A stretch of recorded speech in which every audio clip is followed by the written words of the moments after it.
straight into the roof of the net. Nice one. Straight down the middle. So a good performance. Hi and welcome to Firstpost. I'm Rupha Ramani. Let's get started.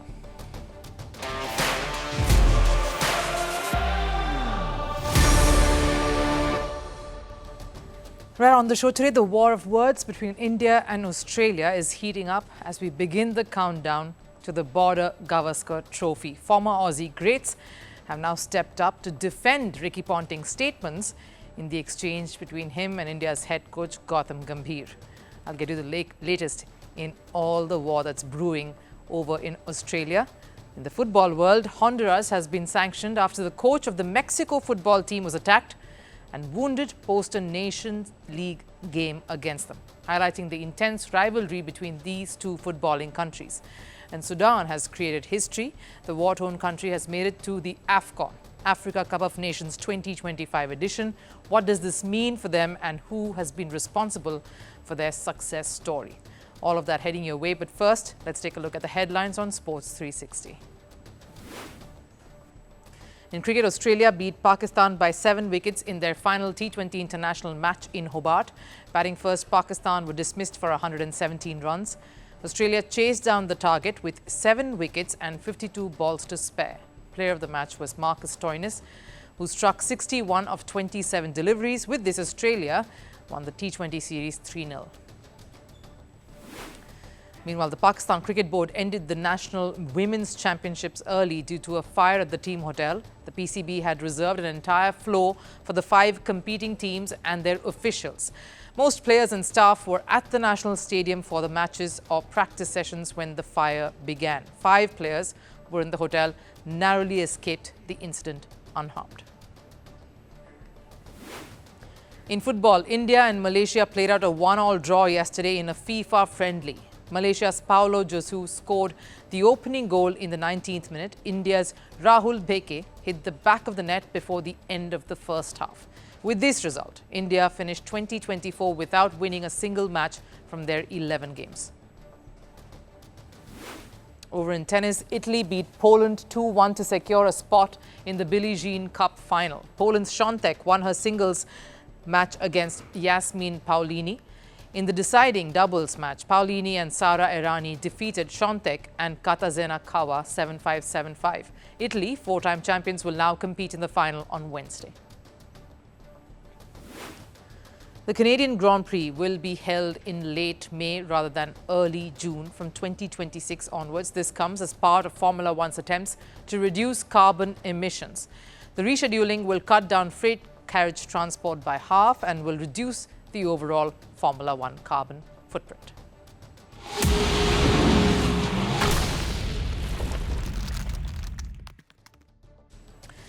Australia loves a good confrontation, and I'm speaking purely about their cricketers. The Border-Gavaskar Trophy is just a few days away and the knives are all out. The mind games have started and India is already in the firing line. And it starts at the top with the head coach, Gautam Gambhir, facing the brunt of it. Now, normally, a series is always pitted between the two captains or the two most feisty faces in the lineups. This series is about the Indian head coach, Gautam Gambhir, versus the Aussie former cricketers. Now, we know how Aussie cricketers operate. They invented sledging and all forms of it, from bodyline cricket back in the old days to now verbal duels that begin off the field in press conferences, pre-match conversations and podcasts, television broadcasts, right up to when the players step onto the pitch. It's a never-ending war of words and the Aussies love it that way. It, of course, all started with Gautam Gambhir press conference and him retorting to Ricky Ponting's comments on Virat Kohli. It went something like this. What does Ponting have to do with Indian cricket? I think he should think about Australian cricket and, more importantly, have got no concerns whatsoever for Virat and Rohit. I think they are incredibly tough men. They have achieved a lot for Indian cricket and they will continue to achieve a lot in future as well. That was just the tipping point, and of course that set the two men on a warpath. Ponting, not one to bow down from a fight, even if it's a verbal one, was ready with his response that had a little more bite. I was surprised to read the reaction, but knowing the coach, Gautam Gambhir, He's quite a prickly character, so I'm not surprised it was him who said something back. And that, of course, got everyone to hop on to the Ponting versus Gambhir spite bandwagon. Tim Paine, Australia's former cricketer, who himself has the habit of putting his foot into his mouth on many occasions, didn't want to stay away from this raging debate on who called it right. He jumped in saying this. I don't love it. I think he's maybe looking at Ricky still as someone he's playing against, but Ricky is a commentator now. He's paid to give an opinion, and his opinion was spot on. Virat has been sliding. It is a concern, absolutely. But for me now, the biggest concern for India right now isn't Rohit Sharma's batting, isn't Virat Kohli's batting. It's their coach and his ability to stay calm under pressure. Tim Paine doing his bit to get in there and take a dig at Gautam Gambhir as well. That's what all of them are ending up to do. And he's not been the one alone in this particular thought. Many fellow Aussie commentators have jumped right in, voicing their opinion. Matthew Hayden, for one, Big Matt, has also come out in full support of what Ponting said. We are paid to make an opinion, make a comment, and make a call about the game we know and love. And so too, arguably Australia's best keeper bat. Adam Gilchrist has been the latest to have shown his support to his former captain. Punter can comment on anything he wants. I think he has earned the right to comment on most aspects of cricket. I love this. This is going to get the popcorn out for the rest of the summer. We got one thing right for sure, time to get the popcorns out because the fun is just about to begin. This is just the start, and with each passing day, there will be plenty of jibes and moments that we will all get to witness. This is, of course, quite an intense rivalry, India versus Australia. Mohammad Kaif, former India cricketer, who's now a commentator, was quick to, of course, say that Ponting himself has found no success in India as mentor of Indian Premier League side Delhi. Reasons enough for them to part ways. The IPL franchise owner must have felt Ponting no longer had good game plans. Now Ponting is a huge name. He is in that Sachin Tendulkar category. Now if a franchise tells him, "Thank you so much," and parts ways, that means they feel he is looking flat with his game plans. Though these comments were made when reports, of course, of Ponting moving over to spearhead the Punjab IPL franchise came out, it just fits into the larger scheme of things of the tit for tat. But here's what I think about this war of words so far between Gambhir and Ponting. That's escalated in the days that we've seen. If Ponting had the right to weigh in on anyone he wished to and had earned the right to comment on any cricketer and the game that they all love the most, as all his supporters are coming out to say, Gambhir did exactly that. He asked Ponting to worry about his team instead of the Indian batters. Sure, that comment was a reflection on the history the two share and have shared in the past on the cricket field, but it was also Gambhir just telling Ponting to mind his own business, his way of giving Ponting a bit of a jibe.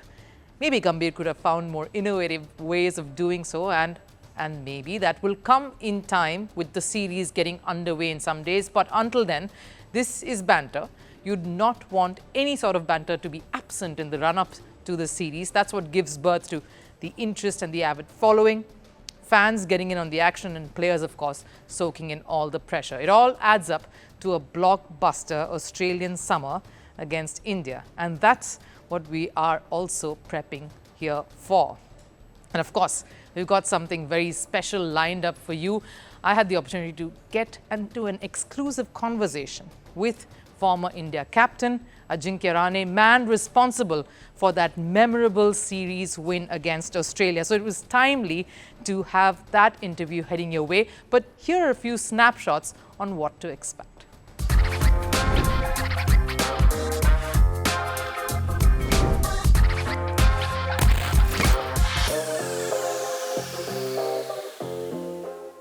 You've captained one of the most historic wins India has ever produced. I don't know if we will come close to achieving that kind of a memory or moment ever.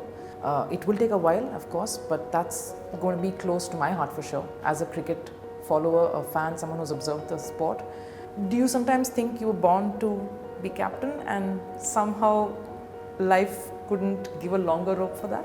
I enjoyed captaincy. I mean, it was an honor for me to represent represent as a captain for the Indian team. First, it was in Dharamshala, and then it was in Australia. So that series was memorable. As you mentioned, historical series it was. I believe records are meant to be broken, and I hope I break that record. For me, it was all about whatever situations are there, I should be in the present moment rather than thinking about, no, I should be getting longer rope as a captain. It was never about that. It was never about myself. It was all about the team. It was always about the country for me. Credit goes to everyone. It is never about the captain. I always believe that it is always about the team. Going back to the Australia series, I have to take you to the first test. What was it like? Just paint the picture for us, Ajinkya, because 36 all out at Adelaide. What was that dressing room like? What was the mood? What happened there? Can you just sort of take us back to that place? It was really bad, really sad. We all were shattered. No one imagined that we will get out on 36, especially we were actually doing well in that test match. It was going really well, but in cricket, funny things can happen. But what was important after that was to staying calm, not doubting yourself, doubting your teammates, or thinking too much about the game, but because I thought we were playing really good cricket. Were there a few moments of few players who were sort of taking this to heart, and who were they and how did that move forward from there? See, everyone actually was feeling really bad. 36 all out. It was like a bad dream, but not any particular individual who was actually taking to their heart. And I thought everyone was really shattered. Everyone was really hurt. But the way we bounced back, the way we came back from that was magnificent. Of course, that was just a sneak peek. There are a lot of other behind-the-scenes moments and conversations, and a lot of conversations and moments from what happened in that very memorable series that Ajinkya Rahane spills his beans on. Of course, you can catch that exclusive interview airing on Firstpost on Thursday at 7 p.m. The CONCACAF Disciplinary Committee has sanctioned Honduras football team for an incident last week that has brought one of football's biggest rivalries to the forefront. We'll come to the details of the sanction in just a bit, but the rivalry I'm speaking about is the one that Honduras shares with Mexico. The two countries are not too far away. If you look at the map, both along a coastline are only separated by a distance of just 1,200 miles. But that's the thing about neighbors. Not every neighborly relationship is friendly. This particular one is feisty on the football field for sure, and that's putting it mildly. The animosity between Mexico and Honduras runs very deep. There have been instances of shocking upsets, heated clashes, and even episodes of extreme violence. It's a long-standing grudge where pride has often crossed the line into brutality.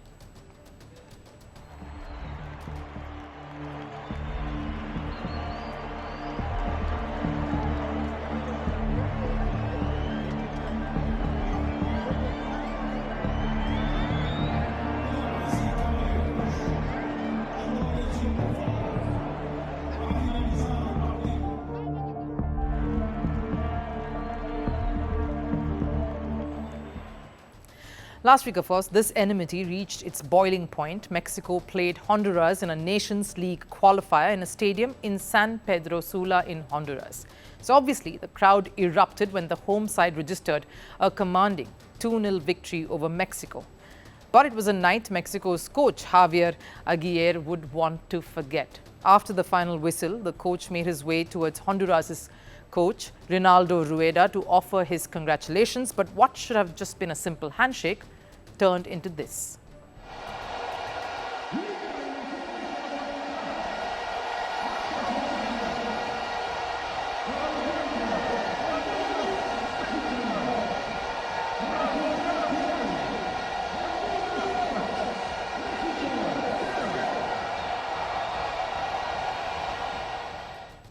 Quite gory and gruesome visuals that. From the stands, a full can of beer was hurled at the Mexico coach. It struck Javier on the top of his head. The projectile split his skin, sending blood down his face, yet Javier kept his composure. Security, of course, rushed in to assess the situation, but he waved them off and carried on. Ignoring the wound, Mexico's coach extended his hand to Rueda, For Javier, this was of course nothing out of the ordinary or shocking. This was passion. They deserve to win. They were better than us in areas. I've got nothing left but to congratulate them, and well, to try to lift my team's spirit. The other thing, there's no point in even mentioning it because, well, it's football. I'm not one to complain.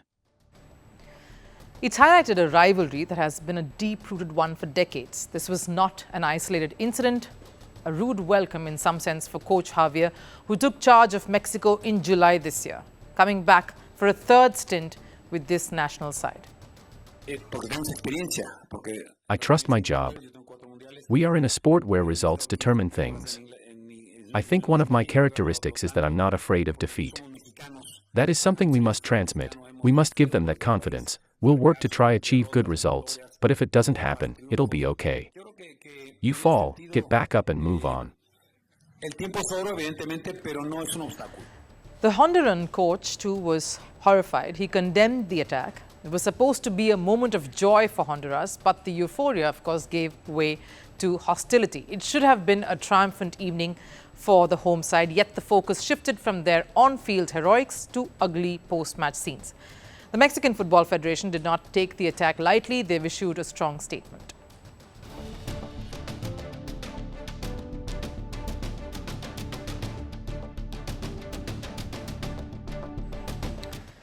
CONCACAF also on their part echoed similar sentiments, and it was not too long before Honduras made a U-turn. While they called the incident regrettable, they wasted no time in shifting the blame. They accused coach Javier, the Mexican coach, of being the real instigator. According to the Honduran Football Federation, the hostility was fueled by Mexican coach's provocative gesture. Their exact words. They said Javier was the reason why the chaos unfolded after the game concluded. Instead of damage control, Honduras decided to point fingers at the coach of the opposition instead, who was attacked, perfectly reiterating the bad blood that we see between these two footballing sides and countries that I was referring to at the start. The face-offs between these two countries in the past have often been marked by aggression and rough tackles, and their clashes and the outcomes have had a ripple effect. Back in 2013, outrage followed Honduras' 2-1 victory over Mexico. The match was played in the Mexican fortress. Mexican fans were enraged with a lot of the refereeing in that game in Azteca, which hampered their chances of qualifying for the World Cup. The 2015 Gold Cup quarter-final clash was marked by rough tackles. The match saw a total of 32 fouls. The referees came under scrutiny for not exercising control over the game. In 2017 World Cup qualifier, Honduras' 3-2 win over Mexico sparked controversy. The match saw a disallowed Mexican goal, which led to a heated argument in the middle of the pitch. Tensions escalated when Mexican fans threw bottles and cups onto the field then. And this attack last week on Mexico's coach has had its ramifications too. Like I mentioned earlier, Honduras is facing sanctions now. The team will play their next game behind closed doors at home. In addition to the empty stadium order, Honduras' Football Federation has been fined for failing to ensure security during the game. And CONCACAF's statement also included a stern warning. Further incidents like this would lead to more severe penalties. For Honduras, the message is clear. While their away win have given them an edge on the field, the incident itself leaves a bit of a stain on their reputation. Sudan's footballers are rewriting history books. Despite being torn apart by war back home, they've taken over the football field with much bravado. In a rare moment of hope, they've managed to clinch qualification for the 2025 Africa Cup of Nations. And this against the backdrop of a devastating conflict. The civil war has been raging since April 2023. It's killed 15,000 people, displaced millions. That's also obviously affected sports too. Since April last year, domestic football too has come to a grinding halt. The national team has been forced to play home matches at neutral venues. In fact, a lot of their training and matches took place in Saudi Arabia this year, a place far from home. So no home crowd to inspire them, no familiar turf to hone their skills at. Every game, an uphill climb. They were fighting their own situation before they could even think of taking on their opponents and carrying the weight of their country's struggles. They set on the near impossible task of making it to the AFCON. The final stretch of their AFCON 2025 campaign, in fact, was nerve-wracking. They needed just a single point from their last two games, but they were dealt a massive blow when Nigeria handed them a crushing 4-0 defeat. But there was some hope. In their final fixture, they played out a goalless draw against Angola and managed to secure a second-place finish in Group F, which helped them seal a spot in next year's AFCON. Now, in many ways, it lifted the spirits of a nation that desperately needed something to cheer for. Even in exile, the Falcons of Judayan have managed to make a resounding statement. The nickname of the Sudanese national teams, a reference to the bird falcon across cultures that we know comes to symbolize freedom. In war-torn Sudan, the sense of freedom is a distant dream. Yet these falcons have defied all odds. Playing on foreign soil, far from home, they found it in them to cross the line and give their fans much to rejoice.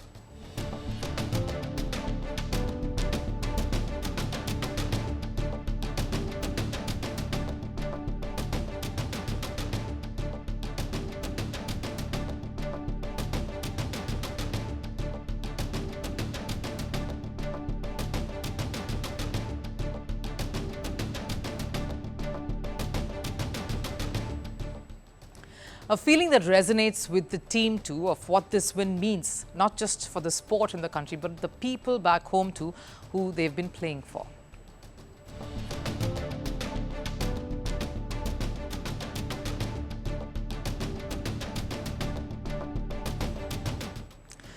In October, Sudan played back-to-back qualifiers against Ghana, one of Africa's strongest teams. They held them to a draw in the first match, and in the second, they secured a shocking 2-0 victory in Libya. These wins were crucial in helping them qualify for AFCON, and the person behind this resurgent display has been their coach, James Kwesi Appiah. Since James's arrival, Sudan has lost just 2 of their 14 matches. The former Ghanaian football coach has been key to the rise of Sudan. He's instilled a winning mentality in the squad. He took over the reins, in fact, at the Sudanese national team last year and has been working hard with the players since then.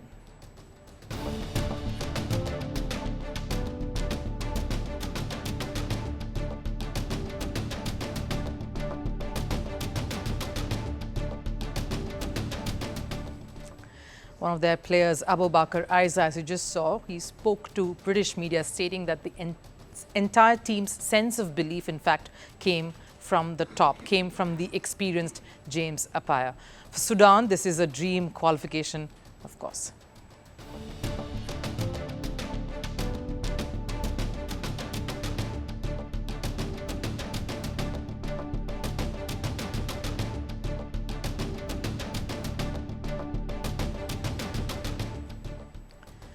And it is this sense of belief that's being translated onto the entire team because they have been able to do what many before them couldn't. Their journey in the AFCON, in fact, has been torrid.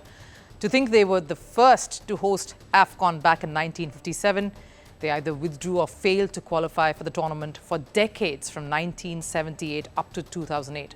Their best effort, in fact, has been champions in 1970. After that, it was the quarter-final performance in 2012. This will be, in fact, their first AFCON appearance since 2012, but this is not where they wish to stop. The AFCON, like you heard from some of their players, is just the beginning. Their target, of course, is 2026 FIFA World Cup. The coach certainly believes they can, and they do so too. Time for last serve. Roger Federer and Rafael Nadal's bromance has broken the internet once again. Federer put out a heartfelt nostalgic note for Rafael Nadal as he gears up to play his last international match in Spain. Take a look at Federer's tribute to what we know is the biggest and best rivalry any sport has ever witnessed.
quite a privilege to have grown and witnessed this rivalry unfold in the years that followed. But that wraps it up here on First Sports.